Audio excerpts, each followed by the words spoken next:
उसमें दिखाई जाने वाली भूतिया कहानी कमजोर दिल वालों और 15 साल से कम उम्र के बच्चों के लिए नहीं है।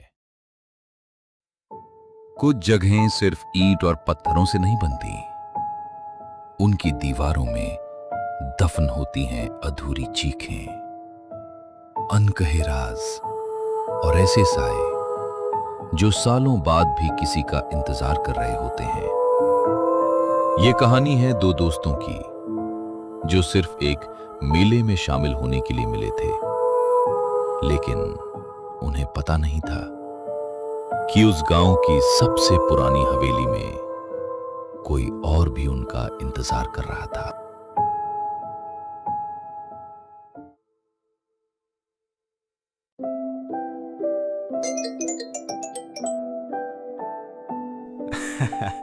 अरे वाह, जनाब को मेरी याद आ गई। बोल भाई, आज इतने दिनों बाद कैसे फोन किया? याद नहीं करता तो क्या करता यार, पूरा गांव मेले की तैयारी में लगा है और मेरा सबसे अच्छा दोस्त शहर में बैठकर फाइलें गिन रहा है। कम से कम मैं फाइलें तो गिन रहा हूं। तू तो बचपन से बस गांव में घूमने का ही काम करता आया है। बिल्कुल गलत। अब मैं एक जिम्मेदार इंसान हूं। सुबह उठता हूं, लोगों से मिलता हूं और शाम को फिर आराम करता हूं। वाह, इतनी मेहनत! सरकार को तेरे नाम पर छुट्टी घोषित कर देनी चाहिए। सुन, इस बार सच में आ जा। 3 दिन बाद मेला शुरू होने वाला है और मुझे पता है तुझे भी ऑफिस से छुट्टी मिलने वाली है। तुझे कैसे पता? क्योंकि तू पिछले 1 महीने से रो रहा है कि बॉस छुट्टी नहीं दे रहा। तेरी दुख भरी कहानी मुझे याद है। बात तो सही है। तो फिर फाइनल? कल छुट्टी मिले तो सीधा गांव आ जा, बहुत मजा आएगा। ठीक है भाई, कल सुबह निकलता हूं। बस यही सुनना था, मैं इंतजार करूंगा। राहुल नहीं जानता था कि ये एक साधारण निमंत्रण नहीं था, बल्कि उस रास्ते का पहला कदम था जो उसे सीधे एक डरावने रहस्य तक ले जाने वाला था। अगली सुबह राहुल अपना कार लेकर गांव की तरफ निकल पड़ा।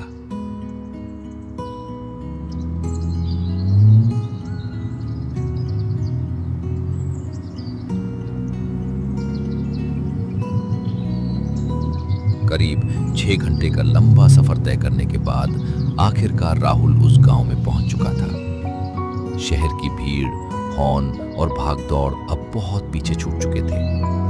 सामने फैले खेत, कच्ची सड़कें और ठंडी हवा मन को सुकून तो दे रही थी, लेकिन उसे क्या पता था कि यही रास्ता उसे एक ऐसे रहस्य के करीब ले आया है जिससे बचना आसान नहीं होगा।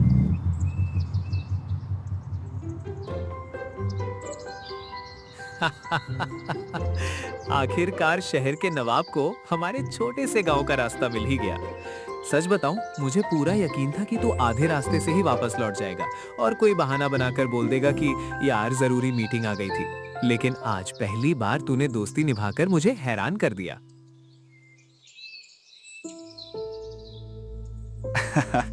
बहुत बोलने लगा है तू। मैं यहाँ दोस्ती निभाने नहीं आया, समझा? मैं तो बस ऑफिस के टॉर्चर से भागकर कुछ दिन चैन की नींद लेने आया हूँ। अगर तेरे गांव में भी लोगों ने सुबह सुबह काम करवाना शुरू कर दिया तो मैं उसी दिन वापस निकल जाऊंगा। अरे भाई, ये शहर नहीं है जहाँ लोग टाइम देखकर मुस्कुराते हैं। यहाँ लोग बिना मतलब भी चाय पिला देते हैं। वैसे एक बात बता दूं, इस गांव में तेरी छुट्टियां यादगार जरूर बनेंगी, लेकिन कैसी बनेंगी ये मैं अभी नहीं बताऊंगा। वाह, आते ही सस्पेंस शुरू। पहले रास्ते में जीपीएस ने डराया, अब तू डरा रहा है। सीधे सीधे बताना, गांव में कोई खजाना दबा है या फिर कोई खूबसूरत लड़की है जिसकी वजह से तू मुझे इतनी जल्दी बुला रहा था? तू नहीं सुधरेगा। चल पहले घर चलते हैं, उसके बाद तेरे सारे सवालों के जवाब मिल जाएंगे। लेकिन याद रख, कुछ सवाल ऐसे भी होंगे जिनके जवाब जानने के बाद तू चाहेगा कि काश तूने कभी पूछे ही ना होते। विक्रम ने यह बात हंसते हुए कही थी, लेकिन उसकी आंखों में एक पल के लिए जो अजीब सी गंभीरता दिखाई दी, उसे राहुल भी नजरअंदाज नहीं कर पाया। एक मिनट, ये मत कहना कि ये खंडहर जैसी दिखने वाली विशाल हवेली ही तेरा घर है। भाई, मैं गांव घूमने आया था या किसी हॉरर फिल्म की शूटिंग करने? इसे देखकर तो दिन के उजाले में भी ऐसा लग रहा है जैसे कोई खिड़की के पीछे से हमें देख रहा हो। यही मेरा घर है और यकीन मान, बचपन से इसे देखकर मैं भी कई बार यही सोचता था कि ये हवेली कम और किसी अधूरी कहानी का हिस्सा ज्यादा लगती है। लेकिन जितनी डरावनी ये बाहर से दिखती है, अंदर की कहानी उससे कहीं ज्यादा अजीब है।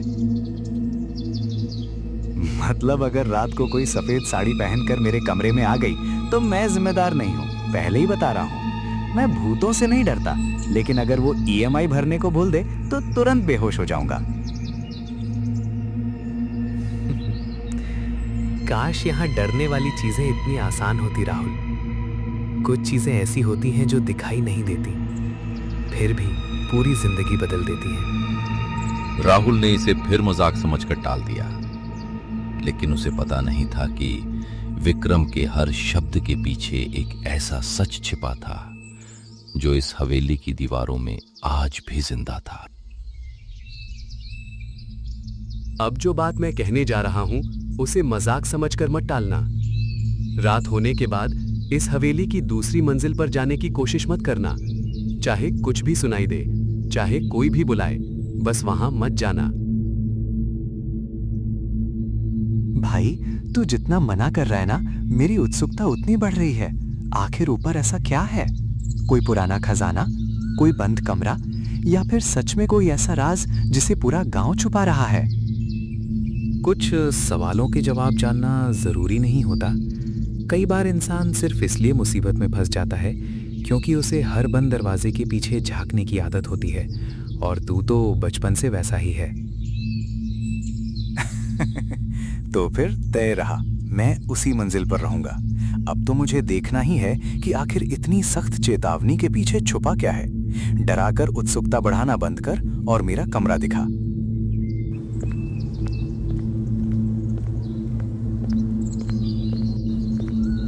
विक्रम राहुल को लेकर दूसरी मंजिल पर पहुंचा। जैसे जैसे वे आगे बढ़ रहे थे, हवेली का माहौल बदलता जा रहा था। नीचे से आती आवाजें धीरे धीरे गायब हो रही थी। ऐसा लग रहा था जैसे दूसरी मंजिल इस हवेली का हिस्सा नहीं, बल्कि कोई अलग दुनिया हो।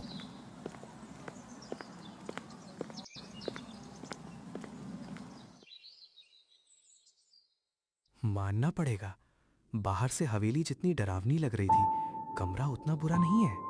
लेकिन एक बात समझ नहीं आई, इतनी बड़ी हवेली में सिर्फ इस मंजिल को लेकर ही सब इतने परेशान। क्योंकि कुछ जगहों के साथ सिर्फ कहानियां नहीं जुड़ी होती राहुल, कुछ यादें भी जुड़ी होती हैं। और कई बार पुरानी यादें इतनी आसानी से पीछे नहीं छोड़ती कि लोग उन्हें भूल जाएं। ये क्या बात हुई? तू पिछले आधे घंटे से पहेलियां ही बुझा रहा है। अगर तूने जल्दी सच नहीं बताया ना, तो मैं खुद पूरी हवेली छान मारूंगा और तेरे सारे रहस्य निकाल लूंगा।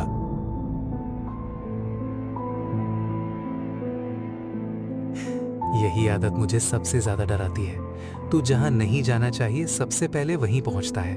बस एक बात याद रखना, रात में कोई भी अजीब आवाज सुनाई दे तो कमरे से बाहर मत निकलना। ठीक है बाबा, अगर कोई भूत मुझे चाय पीने बुलाएगा तब भी नहीं जाऊंगा। अब खुश? मुझे उम्मीद है कि तू सच में नहीं जाएगा। विक्रम ने यह बात इतनी धीमी आवाज में कही कि राहुल ने शायद ध्यान भी नहीं दिया, लेकिन उसकी आंखों में डर साफ दिखाई दे रहा था।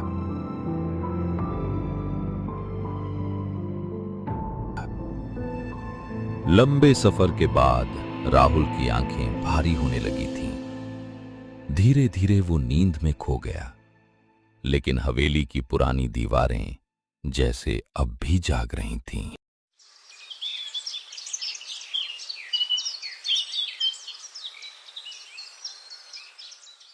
पहली रात बिना किसी घटना के गुजर गई। न कोई अजीब आवाज आई, न कोई परछाई दिखाई दी। सुबह जब राहुल की आंख खुली तो उसे खुद पर हंसी आ रही थी। उसे लगने लगा कि विक्रम ने शायद पुरानी हवेली को लेकर बेवजह डर बना रखा है। महाराज, अगर नींद पूरी हो गई हो तो नीचे आ जाइए, खाना ठंडा हो रहा है। आ रहा हूँ भाई। और हाँ, अगर खाने में सिर्फ उबली हुई सब्जियां हुई ना तो मैं वापस शहर चला जाऊंगा। फिक्र मत कर, गांव वालों का दिल और खाना दोनों बड़े होते हैं। राहुल फ्रेश होकर डिनर करने के लिए जाने लगता है।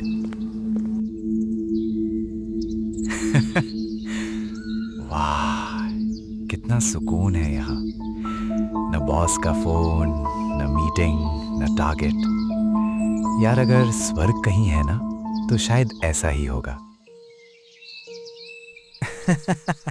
अब समझ आया तू मुझे यहाँ बुलाने के लिए इतना परेशान क्यों था। असली वजह दोस्ती नहीं, ये खाना है। कम से कम किसी ने तो मेरी मेहनत की तारीफ की। कुछ देर दोनों पुराने दिनों की बातें करते हैं। बचपन की शरारतें, स्कूल, लड़ाइयां और हंसी मजाक। फिर अचानक राहुल गंभीर हो जाता है। एक बात पूछूं? तू हर बार हवेली की बात आते ही विषय बदल देता है। आखिर ऐसा क्या हुआ था यहाँ? बचपन से रह रहा है तू, कुछ तो जानता होगा। हर पुरानी जगह के साथ कुछ कहानियां जुड़ी होती हैं। लोग उन्हें बढ़ा चढ़ाकर बताते हैं। गांव वाले भी इसी हवेली के बारे में तरह तरह की बातें करते हैं, लेकिन मैं नहीं चाहता कि तू उन सब बातों पर ध्यान दे। मतलब जरूर कोई बड़ा राज है, वरना तू इतना बचने की कोशिश नहीं करता। बस इतना समझ ले, कई साल पहले इस हवेली में एक लड़की की मौत हुई थी। उसके बाद से लोगों ने ऐसी ऐसी बातें बनानी शुरू कर दी कि सच और अफवाह में फर्क करना मुश्किल हो गया। मौत? कैसी मौत? वो कहानी फिर कभी, अभी नहीं। विक्रम ने बात खत्म कर दी, लेकिन राहुल की उत्सुकता अब पहले से कहीं ज्यादा बढ़ चुकी थी। उसे महसूस हो रहा था कि इस हवेली में सिर्फ एक पुरानी कहानी नहीं छुपी, बल्कि कोई ऐसा सच छुपा है जिससे विक्रम खुद भी डरता है। वो तैयार होकर चुपचाप हवेली से बाहर निकल जाता है। कुछ देर गांव में घूमने के बाद राहुल एक छोटी सी चाय की दुकान के पास पहुंचता है।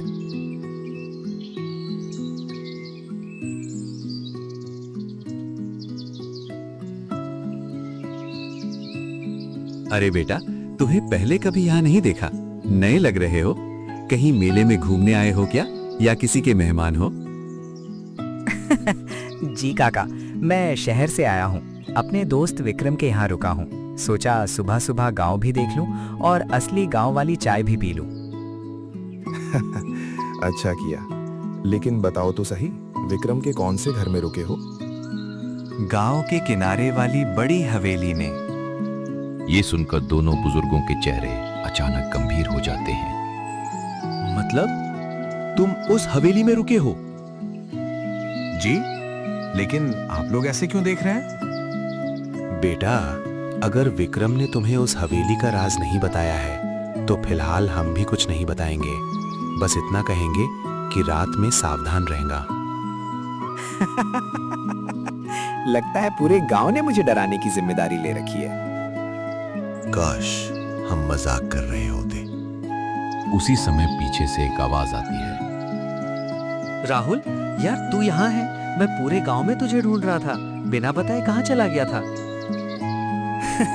अरे भाई, भाग तो नहीं रहा था, बस गांव देखने निकल गया था। कुछ ही देर बाद दोनों हवेली लौट आए। अंदर पहुंचते ही विक्रम ने राहुल की मुलाकात अपने माता पिता से करवाई। अंकल, आंटी, आप दोनों को नमस्ते। स्वागत है बेटा। बस एक सलाह दूंगा, रात में हवेली में ज्यादा घूमना मत। कुछ दरवाजे बंद ही अच्छे लगते हैं। अंकल, अब तो मुझे उन दरवाजों के पीछे क्या है ये जानने की और भी ज्यादा उत्सुकता हो रही है। राहुल ने यह बात मजाक में कही थी, लेकिन उसे नहीं पता था कि उसकी यही उत्सुकता जल्द ही उसे उस रहस्य के सामने खड़ा करने वाली थी जिससे पूरा गांव सालों से डरता आया था। बेटा, तुम्हें यहाँ कोई दिक्कतें तो नहीं हुई ना? नहीं आंटी, कोई दिक्कत नहीं हुई। चलो आओ, मैंने डिनर तैयार की है, आके खा लो। उस रात डिनर खत्म होने के बाद राहुल अपने कमरे में लौट आया, लेकिन अब उसके दिमाग में सिर्फ एक ही बात घूम रही थी। वो लड़की कौन थी जिसकी मौत इस हवेली में हुई थी? आखिर क्यों विक्रम, उसके माता पिता और गांव वाले इस हवेली का नाम आते ही असहज हो जाते थे? जितना वो इन सवालों को भूलने की कोशिश करता, उसकी उत्सुकता उतनी ही बढ़ती जा रही थी। राहुल बिस्तर पर लेटा था। अचानक गलियारे में किसी के चलने की आवाज सुनाई दी। इस बार आवाज पहले से ज्यादा साफ थी, जैसे कोई धीरे धीरे उसके कमरे के सामने से गुजर रहा हो। नहीं, इस बार मैं डर कर नहीं बैठूंगा। आखिर रोज रोज ये आवाजें आ कहां से रही हैं? अगर सच जानना है तो बाहर निकलना ही पड़ेगा। राहुल को विक्रम की चेतावनी याद थी, लेकिन कुछ राज ऐसे होते हैं जो इंसान को अपनी तरफ खींच लेते हैं, और यही गलती राहुल भी करने वाला था। धीरे से वो कमरे के बाहर जाता है। गलियारा खाली था, लेकिन दूर दूसरे छोर पर सफेद कपड़ों में एक लड़की खड़ी थी। उसके लंबे बाल चेहरे पर बिखरे हुए थे। कौन हो तुम? रुको। लड़की बिना जवाब दिए मुड़ती है और गलियारे के अंत में बने एक बंद कमरे की ओर चली जाती है। राहुल उसके पीछे पीछे पहुंचता है। कमरे का दरवाजा आधा खुला था, जैसे कोई अभी अभी अंदर गया हो। राहुल का दिल तेजी से धड़क रहा था, लेकिन अब उसके अंदर का डर उसकी जिज्ञासा से छोटा पड़ चुका था। वो कमरे में प्रवेश करता है। अंदर धूल जमी हुई थी, पुराने फर्नीचर, टूटी हुई तस्वीरें और दीवार पर टंगा एक बड़ा चित्र। ये तो वही लड़की है।